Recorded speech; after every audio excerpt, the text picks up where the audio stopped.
Hi, everybody. Welcome to episode 1 of Myles From Home. I'm your host, David Myles. I'm thrilled to be with you, coming to you from Halifax, Nova Scotia, from my backyard. Got all the lights nice and sweet for us tonight. And I'm really looking forward to hanging out for the next, I don't know, it might be 20 minutes, it might be 40 minutes. That's the beautiful thing about this. We're going to dig deep. We're going to do what we got to do. And we got time on our hands. I just want to thank you very much for being here. I've been looking forward to doing this for a long time. And I'm just going to start by talking just a little bit, between us. I want to tell you that from the beginning of this pandemic, I've had kind of two guiding mantras. I'm a big fan of mantras. I really like them. And there's been two guiding mantras that have helped me a lot. One of them was, don't think about the things you can't do. Think about the things you can do. So when this pandemic first hit, obviously I'm a touring musician. I went, oh my goodness, what is this going to look like? What am I going to be able to do? I'm not going to be able to tour. It was so easy to focus on all those things. Everybody was focusing on all those kind of things. And then all of a sudden, I started to think, hey, this isn't going to work for me. I got to think about the things I can do. Well, maybe I can start a talk show. Maybe I can figure out how to do this from my house and we can connect like this. I mean, that was just one example. But there was all these things that started to come up. Well, I got to just focus on the things I can do. And I take care of my kids full time. My wife was working full time, so I got my kids all day. This was crucial, my friends. This was absolutely crucial because they'd wake up and they'd be like, well, let's go to the park. Can't go to the park. Let's go to the museum. Can't go to the museum. Let's go to the pool. Not going to happen. But we got to think about the things we can do. And there was lots that we could do and that we have been doing.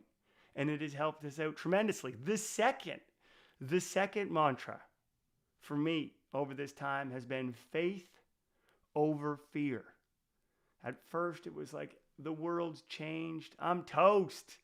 I'm never going to be able to do this. I'm never going to be able to pull it off, Everybody kind of went into that. And as a society, it was the same kind of thing. We're like, oh my gosh, we're going to be able to do this. Well, at some point, you got to say, okay, yes, we can do this. We can do this as a society. We can do this as people. We can do this as a family. You got to have faith in yourselves to be able to get through something like this pandemic, something as big as this pandemic. Now, here we are. Just over 2 weeks ago, we watched a black man named George Floyd being murdered by a white police officer who had seemingly absolutely no remorse for what he was doing. Nothing. Cold casualness. 8.5 minutes. We watched this. And it was like a reckoning. It was a reckoning. We realized, white people, hopefully realized how deeply ingrained anti-black racism is. And I'm talking, the reason I say it's a reckoning, it's a very important reckoning. I do feel it. I feel it around me. I feel it, I think I feel it in me. I've been sitting with this. There's something about what's been going on. Something about the fact that we weren't going back to work the next day. We weren't distracted. We sat with this image. And I say it's a white reckoning because I don't think it's a black reckoning. I don't think black people, but this has been a reality for black people for a long time. Hundreds of years. They've been saying this. We haven't been listening. And then all of a sudden, we see this and somehow something cracks. At least I hope, because I think that though this reckoning is hard, though this reckoning is painful, and it fills me, and I think many other white people with a great deal of shame, it is super important that we look at it right in the face. We look at it and we don't freak out. We don't run away from it. We sit with it. And then we go back to those mantras if we can. We think about, let's not think about the things we can't do. Let's think about the things we can do. It's easy to go, this problem's way, way too big. We can't deal with it. No way. It's been hundreds of years. No, I'm nice to everybody. I treat everybody the same. I treat everybody the same. It's not like that. This is bigger than that. Also, you can't just say, no, this is about the black experience. I'm a white person. I don't really have much to say on it. Well, actually, this is a white problem. Let's face it. Let's face it. We have allowed this to perpetuate for years. So let's talk about the things we can do, even if they're small at first. It means listening. The first stage is listening. It's what people have been trying to tell us for years. We got to listen. Listen to black voices. Seek them out if you have to. But start listening, and you'll start to realize that George Floyd is not a unique case. This happens all the time. This happens a lot, all over the place, for years and for years. You start to talk to black friends, black colleagues, ask them honest questions, and you'll find out that this experience is not just an American experience, it's a Canadian experience too. All of these things are very important. And yes, they're hard, but don't let that paralyze you.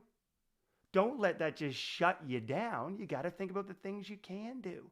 So once you start making those realizations, once you start thinking about that stuff and you start having those conversations, then you start going, okay, well, what are the black businesses in my city? What are the black organizations in my city that are doing work that I think is great?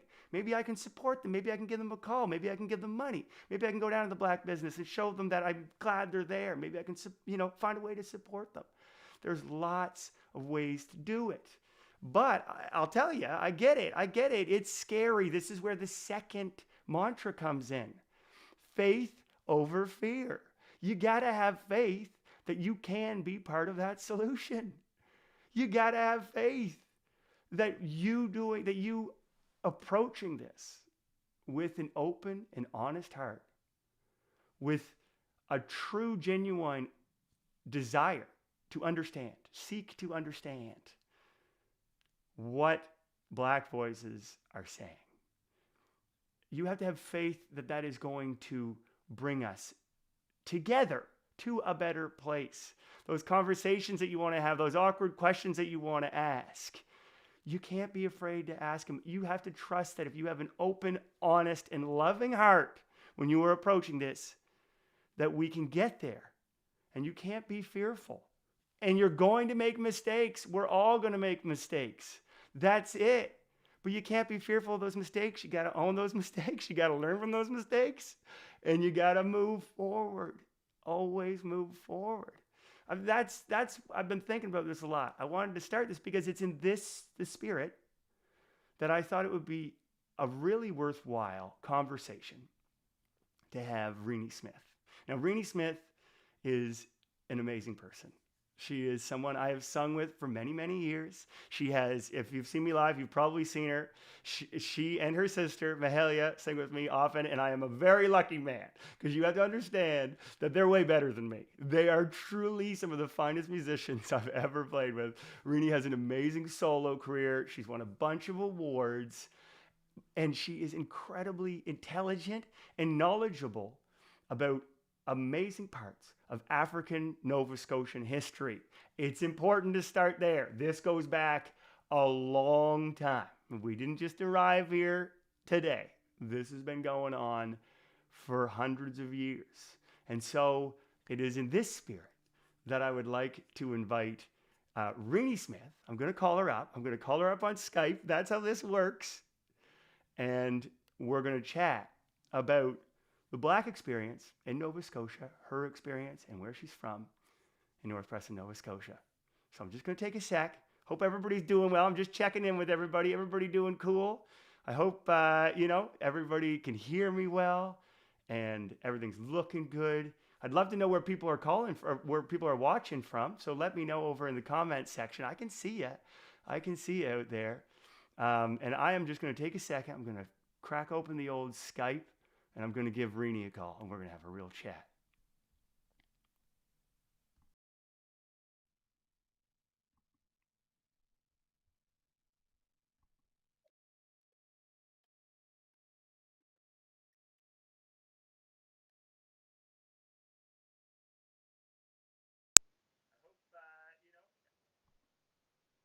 There she is. What's going on? Rini, how are you? I can't complain, man. How you doing? I'm good. It's nice to see you. Are you getting the weird echo? No, I'm not. Okay, I good. don't think anybody else is out there either. Sweet. It's cool. It's really nice to see you. Thanks for Nice doing to see you this. too, man. Am Listen, I a little dark on here? I can lighten it up a bit. no, it's all good. Maybe can you get a little closer? You know what? That harder? I can. I'm actually like an arm's length away from my camera, but it actually looks like I'm in a different world for some reason. It's I'm not cool. It kind quite of looks like sure why. Yeah, it not quite kind of sure looks why like it's doing you're driving a spaceship, that. which is sweet. Which Trying to is which is sweet. But listen, Reedy, thank you for doing this because I understand. I was just saying, like I do think this is a kind of a white reckoning. This is something that Black people have been saying for a long time, and I understand that this is likely, in some ways, kind of tiring. And Mhm. I hope it's not tiring, but it is important, and I think it's. I really appreciate you taking the time to do this, and My pleasure. I hope I don't ask anything that's embarrassing.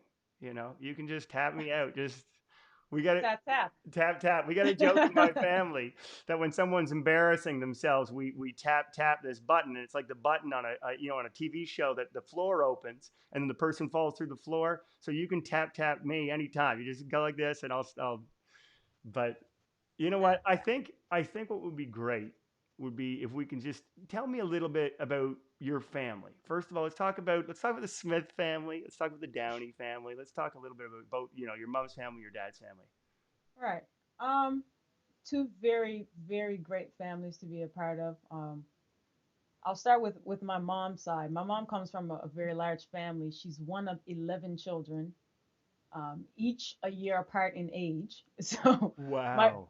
yeah, my grandmother had a very interesting experience in terms of children having to raise children. Um, my all my aunts and uncles, they're such nice people. If you've met my mom, you've met pretty much the whole family.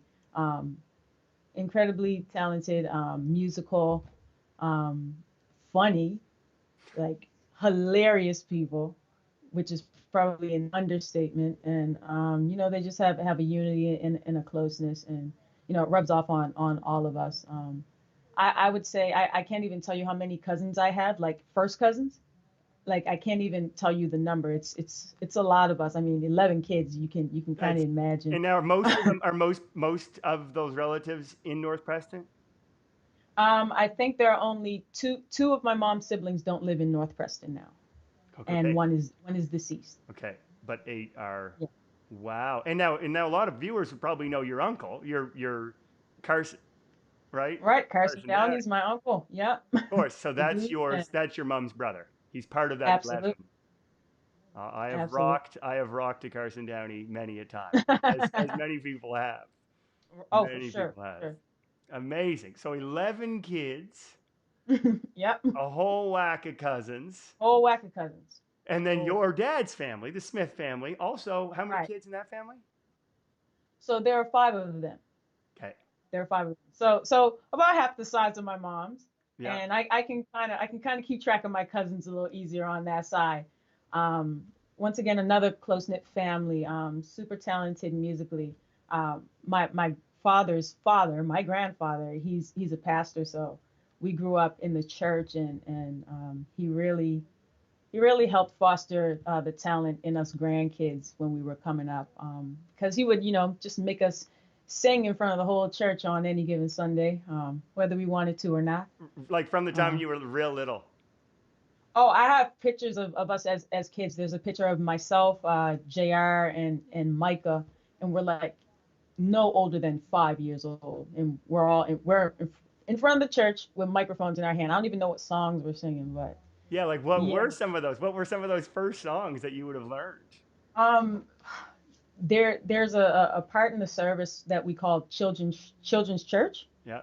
And the song that they taught us from beginning was a song called "Oh How I Love Jesus," and it was almost like nursery rhyme like, and something easy that kids could catch on to. And there was a little verse in the middle that all the kids learned to sing, and he would come up, take the microphone to any random kid, and they'd have to sing in front of the whole church.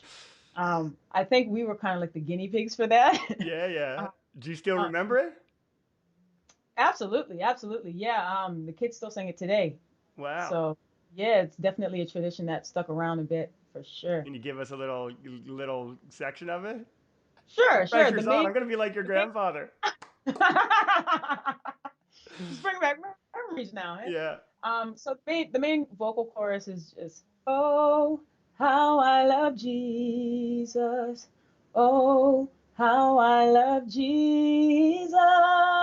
Oh, how I love Jesus because he first loved me. And that's it. Wow.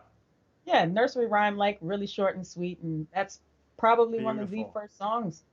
And you probably always sang that well. I just I hope so. pretty amazing. It's I amazing. hope And so, so. I mean, I've had this amazing privilege of knowing your family. It was actually through your grandfather that I met the rest of your family because I saw your grandfather and I did a show together years ago, and I was like, wait a minute, what's going on? Right. I honestly did. I didn't know what was. I walked into the room and there was your grandfather, and he had this insane voice. But the thing that was, he was tapped in.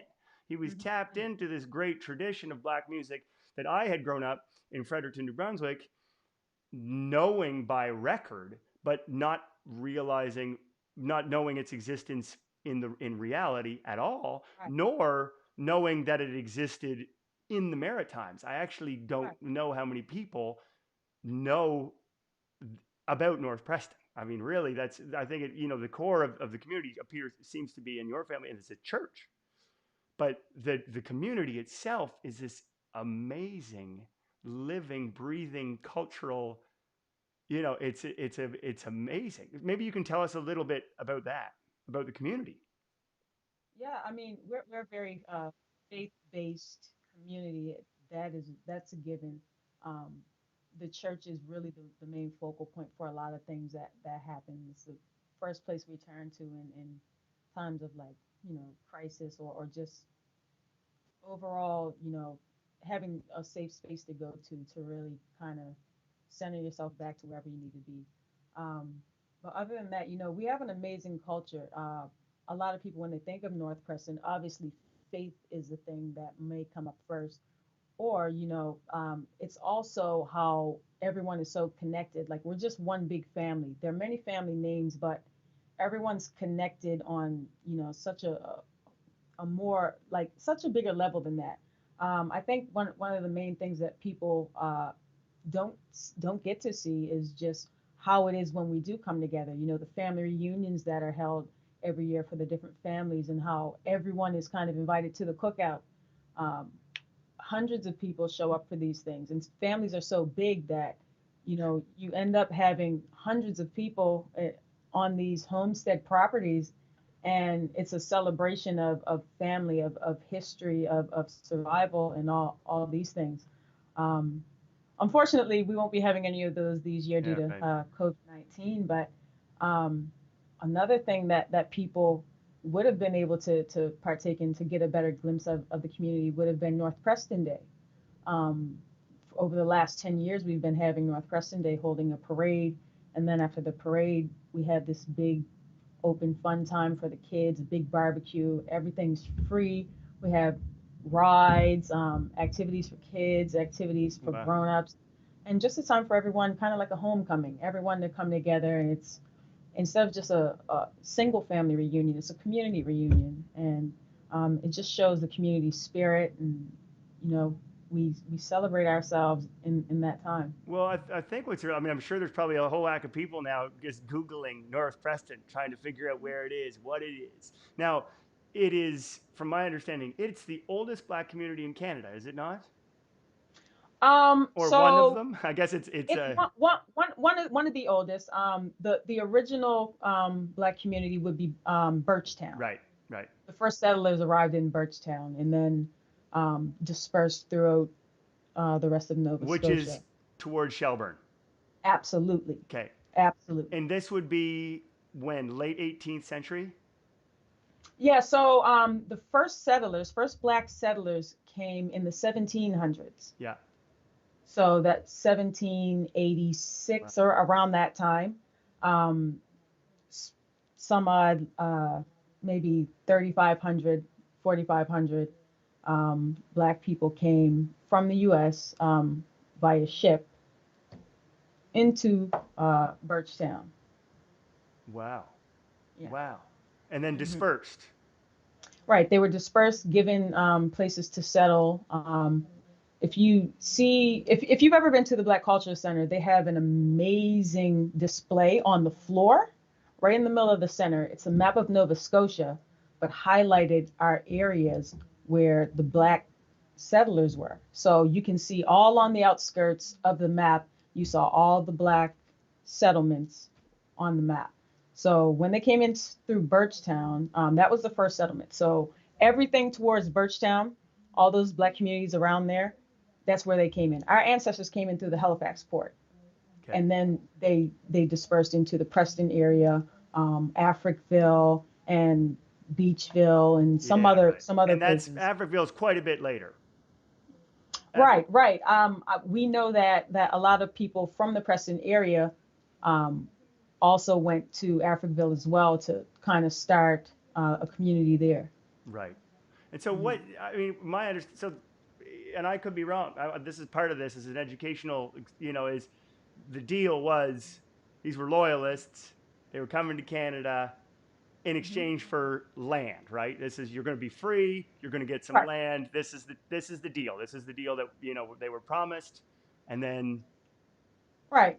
So this was during the time of the War of Independence, yeah, the United States and the British, and they fought. And so the Black loyalists were offered freedom and land and a new life if they decided to fight alongside the British. That was what they got if they decided to fight. And so those who did, they were granted passage onto a ship and they came to start their new lives here in Nova Scotia as free men and women and children. and were they like was North Preston the area where they were kind of said this is land for you? So how it was when they first came here, it wasn't called North Preston. Okay, It wasn't even called Preston. okay, It was called the Barrens, which is kind of ironic because barren land, not much you can do with. yeah, right. It was an intentional like, oh yeah, why don't you Right. take these? Like you could be on the ocean or you can be in the barren lands. Right. Okay, And that's what it was called. It was called the Barrens. wow, okay, And then after the Barrens, called New Road. And for a long time, it was just, Preston Township. There was no East Preston. There was no North Preston. There was no Cherrybrook. There was no Lake Loon. They were all just one big group. Later on, then they became East Preston, North Preston, Cherrybrook, Lake Loon, all their own communities. right. And your family's been in North Preston for a long, long time. A very long time. It's crazy. Me and Jr. My brother, we kind of wanted to find our ancestors, find out who they were, find their lineage. It's very hard to really find documentation of our ancestors. So we actually found this website. It's an old Canadian Archives website, and we actually could track our ancestors through their marriage certificates and their death certificates, which was pretty crazy. But we ended up going back like t- way back to the Okay. 1700s of finding our ancestors, so we know we have a good idea of how long our family bloodline runs in And Nova so Scotia. now, I mean, I've been to North Preston. This is what people don't necessarily realize, especially if they haven't been there, is that it's off the high. It's still very isolated. It's still in its own world. Once you turn off that Right. road, you're going to North Preston, and you're not driving through because it's not a through road. It ends there, right? Yep. And One way so in, one way out. it's one way in, one way out, which is very unique. It doesn't actually exist in many parts of the Maritimes, at least, you have these one way in, one way out. It was quite Right. striking to me when I drove. I was hmm like, "What is this? It's been out here forever." It's physically, it is still segregated. It's still in its own world. Now, how Right. many people now today? What would be the percentage of Black people in North Preston? I would say 98%. Okay, okay, Yeah. So, I mean, that means your upbringing was particularly unique. It was very different from someone who grew up in Absolutely. Toronto, grew up in Montreal, grew up in a, it was actually not multicultural. No, I did not have a multicultural upbringing. No, Okay. no. It was. And so, what was that like? What were your early experiences? What are your first kind of experiences of racism that you remember? For the most part, growing up, my elementary school was right across the road from me. So it was just the kids from North Preston who went. It was an Afrocentric school, meaning that everything we learned, whether it be music, art, history, it all stemmed from African cultural things. So we did African art, we did African music, we did African theater.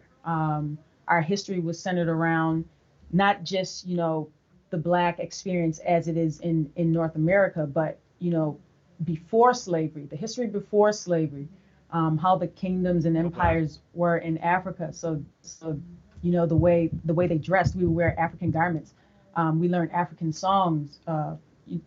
When we played O Canada, right after O Canada was a Black national anthem every day. So when I grew up, that was my upbringing.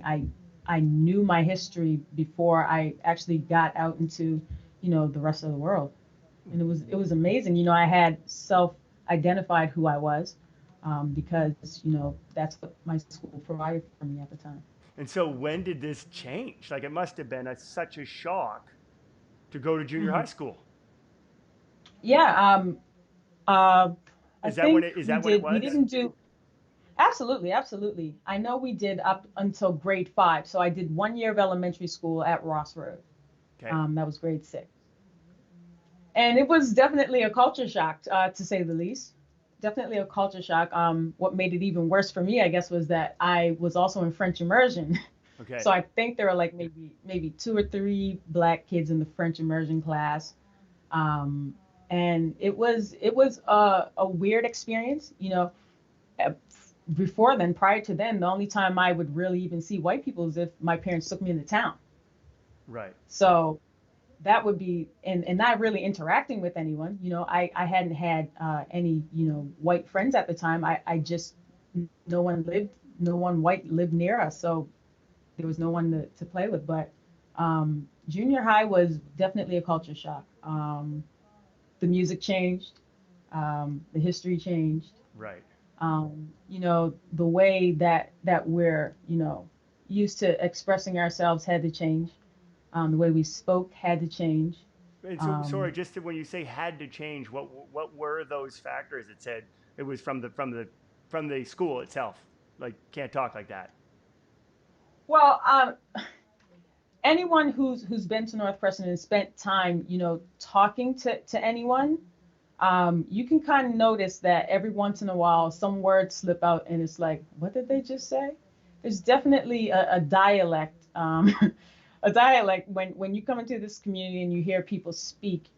It's definitely not your traditional English, and it's not slang. It's definitely not slang. It's kind of like, it's not as deep as patois, but there's definitely a, a dialect there. And for us in our own environment, we can feel free to talk to each other. Like, you probably don't even know this, but um, whenever I speak to you, like even right now, I don't speak to my family like this. I don't Yeah. Right. sound like this when I talk to my family at all. You It's switch it it's up so I can completely different. understand. Right. And we were taught to do that as kids. Right. When we leave our community, this is how you have to talk. You can't talk this way in a professional space. And so, going to junior high, you're still a kid. You're not really you're not really aware of everything that's happening around you, but you learn pretty quickly that you have to kind of change a little bit. There's certain things that you have to kind of conform to if you want people to really take you seriously. Wow. So yeah, so as a young child, you just have to kind of navigate through that for yourself and really try to fit what society kind of is forcing you to fall into. And I mean, and that means denying certain. I mean, it obviously means changing and denying certain parts of what you are. Right, absolutely. Absolutely. it's it's funny because I think about it now, and there's a term that we use called telephone voice. Okay, yeah. So essentially, we take pride in our telephone voice. If we answer the phone, if I call one of my friends and they answer the phone and their hello sounds proper, quote Yeah. unquote, then they get kudos for having a good phone voice, because after they find out who's on the other end of that call, that whole proper talk has gone out the window. Wow. It's straight on, just how we naturally want to talk. Right. Yeah, so it's just something, as kids you learn that there are certain things that you just you know have to just switch up in order to really have people take you a little more seriously. Well, it's interesting because you mentioned that your community celebrates survival. Hmm. And it just seems like when you hear all of these elements, it is all about this effort to survive. Hmm. It's an Absolutely. extraordinary thing that the community still exists because everything was basically against it from the beginning. It was super isolated. And 200 years ago, that isolation must have been insane for your great grandparents. You Absolutely. know, it's already far away. You can just Right. imagine how far away it would have been then. And Right. even talking you now you're talking about making these changes in order to survive. I mean, it must get tiring. Like what happens when you're home and you're able to just let it out? Is this something that you talk about amongst your, you know what I mean, like amongst yourselves, or is it just accepted reality? Um, a bit of both. I mean, we do talk about it now, especially me and my siblings, now that we're older and we understand more and we've experienced more. And we talk about how sometimes we do have to deny parts of ourselves, or how sometimes, it's even hard for us to even want to tell people where we're from, just because of what we think they might think about us, due to stereotypes, or what they've heard. But then on the other end, we do realize that it has been our reality since even before we were born. So at some point you say, okay, this is how I have to do it. I'm not denying myself. I still know who I am on the inside. I know what I'm about. I know what I stand for. I know how my parents raised me to be, and I know the ideals that I was raised to, you know, carry out. And you just take that, and you do what you have to do. I mean, is it annoying? Sure. Sometimes it can be annoying when you think about it. But it's the hand that you were dealt, and you really do have to make the best of the situation. How what have the conversations been like in the last 2 weeks? If we're bringing it forward now to now, have you Right. noticed any change? I mean, when I talk about this, like it feels like a reckoning. I feel like, and we talked about this early on. It was like I feel like white people are like, oh my gosh, everything's changing, and then have you had different conversations? Does anything feel different at all? I mean, it's a big stretch, but Um, yeah, I mean, the biggest change I see is on social media. yeah, Obviously, more people are speaking out. Um, more celebrities are speaking out. Organizations are speaking out. And a phrase that I'm a big fan of is keep the same energy, yeah, which which means, okay, if you're that passionate about it right now, I want to see the same passion for it next month, and the month after that, and the month after that, and the month after that, and so on and so forth. Keep the same energy, keep it consistent. Don't let this whole situation right now just be a phase. Let this be a lifelong goal towards, improving our society, to accepting everybody, to getting rid of these stereotypes, getting rid of this prejudice, this racism, this discrimination. Seeing people for people, and not something you might have heard or something that you believe to be true. Another thing we've been talking about is, I'm not old at all. I haven't lived as long as my parents or as long as my grandparents, but I can tell you this: the same things that I'm facing today, they are still facing, and double what I've even experienced.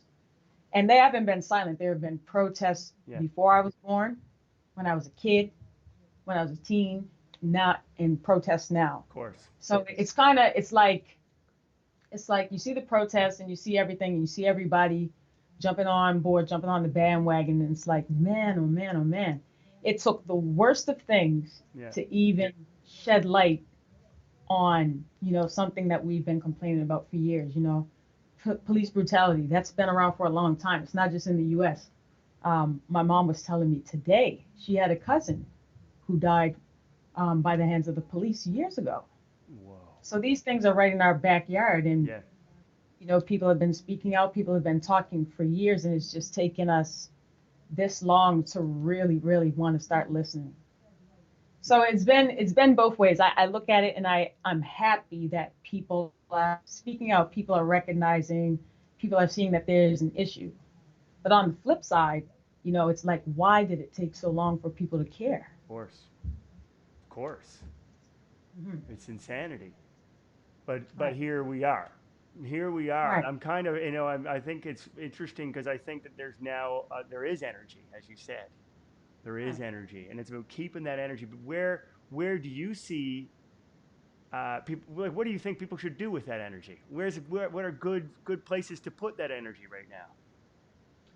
I think, first of all, like I said, I have a different experience growing up than you might have had.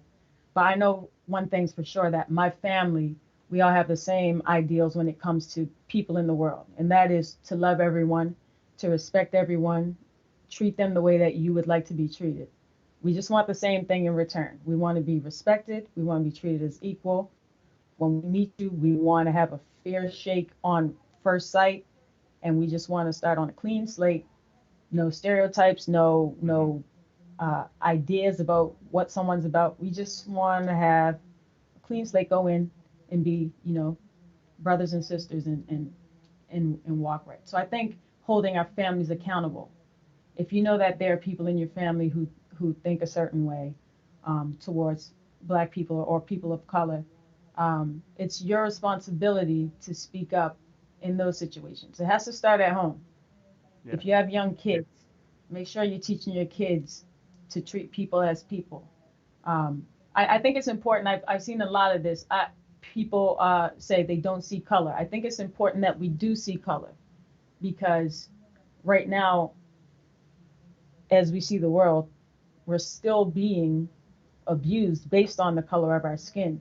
So we have to be able to say, you know, yes, this person is a person who is Black, but they are a person first.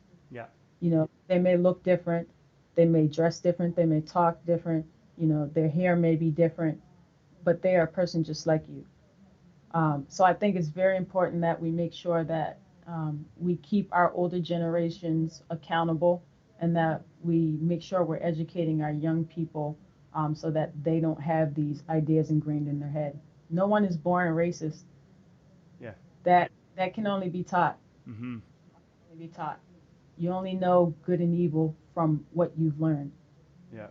That's So yeah, it's um, yeah, for sure. And I know, there are a lot of Black organizations in this province. The Black Cultural Society, obviously. If you want to know more about the Black Cultural Society, they're the people who have created the Black Culture Center. right. We got a bunch of links actually in the YouTube thing, so people actually Perfect. can see a bunch of links. Perfect. So it's really important if you're listening to this and you want to do something. We've linked to a bunch of different organizations, including Mhm. a bunch of them, and they're ones actually that I had asked you about earlier Right. last week Yeah, when I reached out, and I'll include a list at the end as well, so everybody can get a good sense of that, because there's amazing organizations doing great work in the city and all over the country. absolutely. Absolutely. So many people are trying to bring awareness to Black culture and Black history. A lot of people try to equate the African Nova Scotian experience with, Black people's experience in Canada all around, but African Nova Scotian history has is just so deep. It's been here so long. We're not first or second generation Canadians. We're like 10, 9, Mm-hmm. like that's how long we've been here. That's how far back we can trace our ancestors. But it's We've been also here. 10 generations of racism. It's also like 10 generations Absolutely. of these massive problematic denials of Absolutely. people's dignity for Absolutely. 200 is built in. You want to know the crazy thing? So we've been here this long, these many generations now, and there's still people who can't even get a clear deed for their land that their families lived on for hundreds of years, That they were given. and That they that were they were given. the understanding was, yeah, that's insane, and they still don't have a clear. I was just reading about that today. Right, right. And I know the process has just started just last year for these people to actually be able to own their land that they've paid taxes on for years, Right. 4 years, giving their money, but they can't get a deed to their land, and only now is it being rectified. So these are some of the challenges that we're facing. To me, that's crazy that for this long, these many years, our community is older than Canada itself. Yeah. Our people were here pre-Confederation. Yeah. Our church is older than Canada. Right. Our church is older than Canada, Wow. and we don't have titles to our land. Yeah, it's insane. So I mean, I think that's also why I thought it was interesting to focus on your community in particular, because it's such it's a clear example of how racism has moved. It has infested all of these, historically been a huge part of everything. This is why it's maybe a reckoning, but when you go, oh my gosh, you start to listen, you start to dig in, and you realize, of course, this is this is historical, this is big, and that's why it does hurt, but it's supposed to. This is us reckoning with a terrible part of our history. absolutely. And so I think it's really important to hear these stories from particular communities, because they enlighten us on the nature of how these things have manifested themselves. Of course, and you talked about misconceptions about North Preston earlier, right? Even today, we hear. Oh, absolutely. It's Absolutely. You hear about North Preston. If it's in the news, it's about crime. It's not about the amazing things that happen there. I went there the first time and I was like, oh, I wonder what this is going to be like, man. Like, I've never been to North Preston. I drive in, you drive off the highway, and the first person you see, and we joke with this because this has happened every time, you get to a certain point in the road and they know that you're going to North Preston because there's nowhere else to go. Right. And everybody waves to you. I was like, this is really friendly. Like, next time I went out, I started doing the wave too. And I was like, I can dig this. Like, everybody's got this wave thing going on. And I'm like, this is insane. If you didn't make this one trip off the highway, you'd be led to believe that it was dangerous. Too dangerous to drive up. That's crazy. Right. And it's crazy because people ask me all the time, do I feel safe living there? And it just it's mind-boggling to think that people would think that it's really that unsafe. I've only lived out of North Preston once in my life, and that's when I went to university. And I don't want anyone to get the wrong impression of me, but I was afraid for my safety. Yeah. To the point where every night I didn't stay on campus. I stayed just maybe 15-minute walk away from the campus. And I had a few late classes, but I felt that afraid that I actually carried a small pocket knife. Wow. I was that afraid. And that's something you would never do in North Preston. Never. Of course, right. Never. Right. Ever. Never, ever would I have. So it just goes to show, how media can kind of shape the perspective of any given person just by what they put out. And I'm not saying that, everyone in North Preston is a saint. That would be a blatant lie. But it's the same, like some people defend police officers, they're not all bad cops. Well, yeah, not all black people are bad. Yeah, of course. We're not all bad.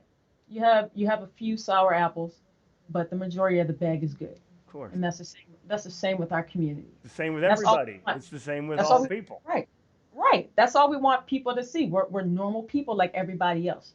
You have some good, you have some bad. You can't just paint us all with the same brush. Yeah. Yeah. Well, I do hope that people take the time to learn some of this history and take the time to go to North Preston. It's such an interesting place. Yeah, we're warm, we're welcoming, we invite anybody to our church. Right. Everyone is welcome. We've had atheists come visit our church and say it was one of the best experiences they ever had. They don't even believe in God. Right. But they felt the spirit. Right. I mean, it's crazy. We've had people, and I kid you not, from every corner of the world visit our church. I don't even know how they know about us. I don't even know how they know about us, but we've had people from every corner come and visit.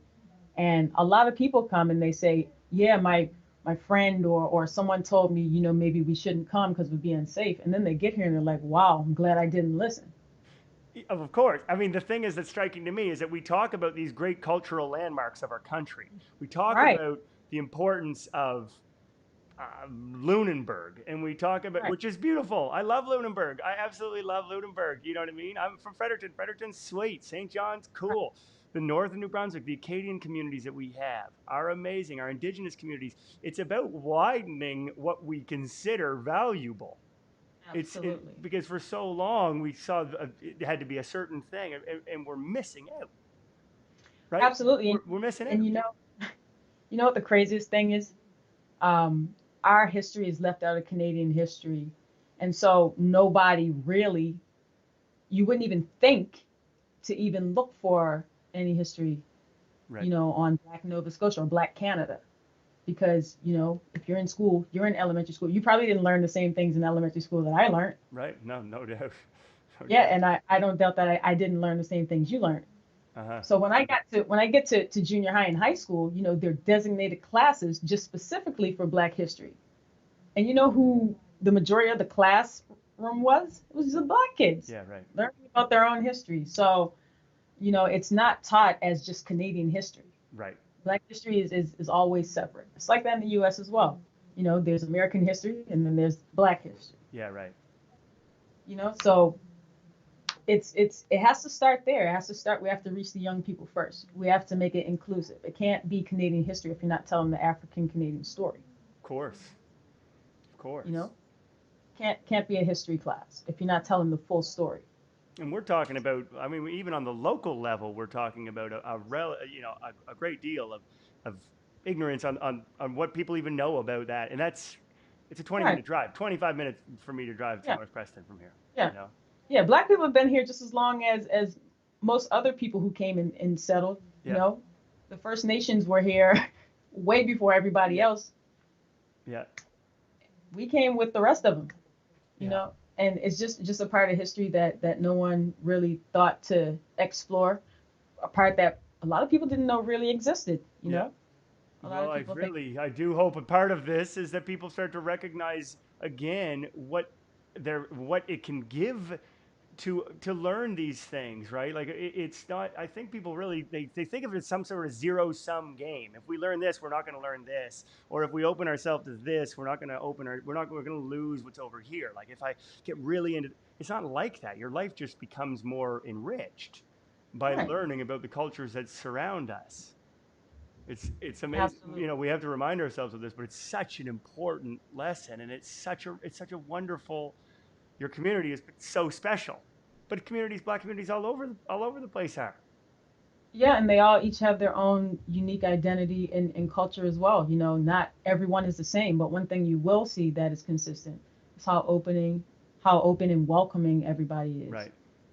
We want people to come in and spend time with us and get to know us. We don't want people to come in with the misconception that we're violent, we're dangerous. We don't want that stigma on us. We want people to come in and know that we're loving, we're open, we're welcoming. We love to entertain people. We love to feed people. You know, we're like any good community should be. You know. I love it.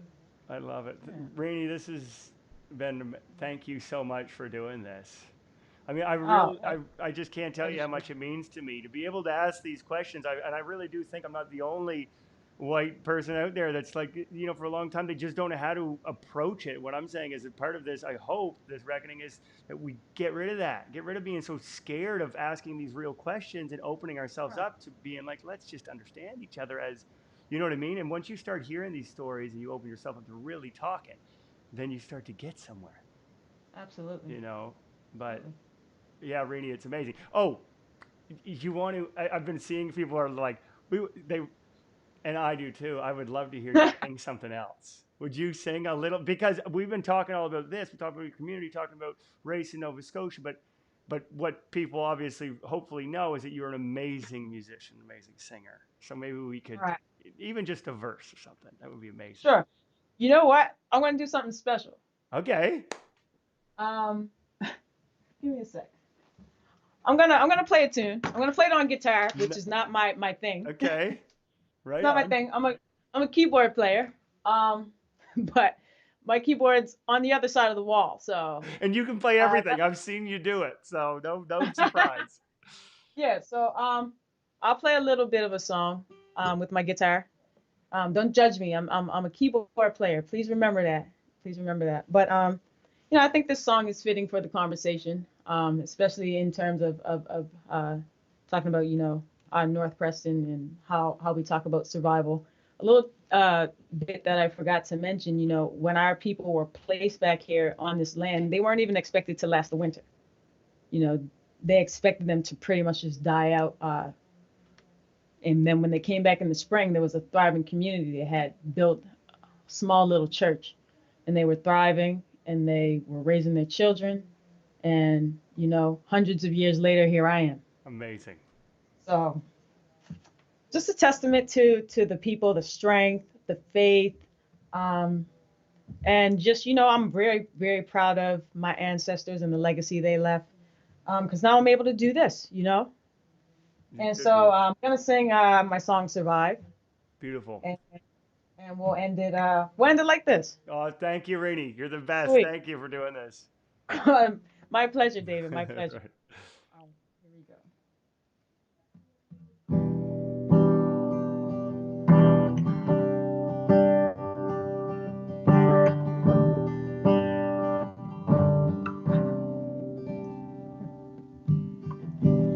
I was told that I wouldn't make it. I'm just wasting my time. And all these dreams that I keep chasing, I'm just out of my mind.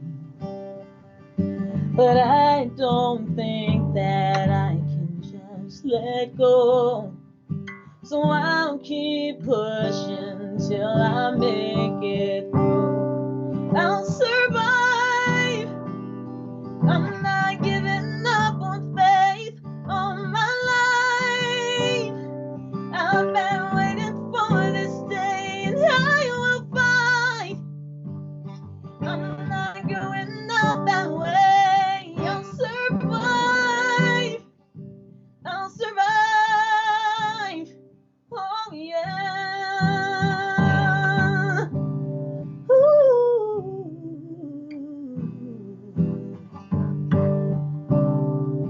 Yeah. So many times I thought that it was over, and they were right all along. But through every storm, I'm still standing. I've got my feet on the ground. I don't think that I can just let go. So I'll keep pushing till I make it through. I'll survive. I'm not giving up on faith all my life. I've been waiting for this day, and I will fight. I'm not going out that way. I'll survive. I'll survive.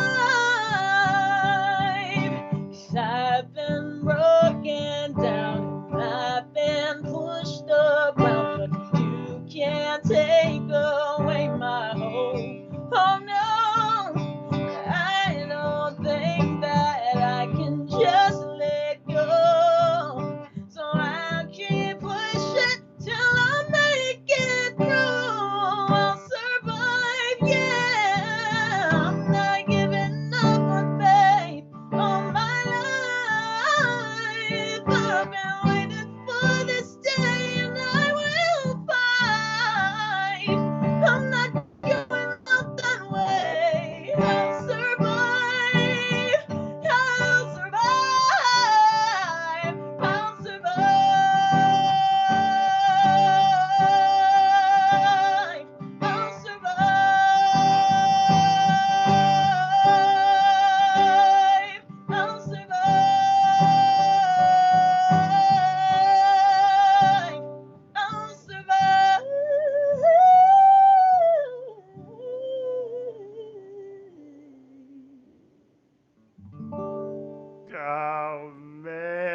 You make it sound easy.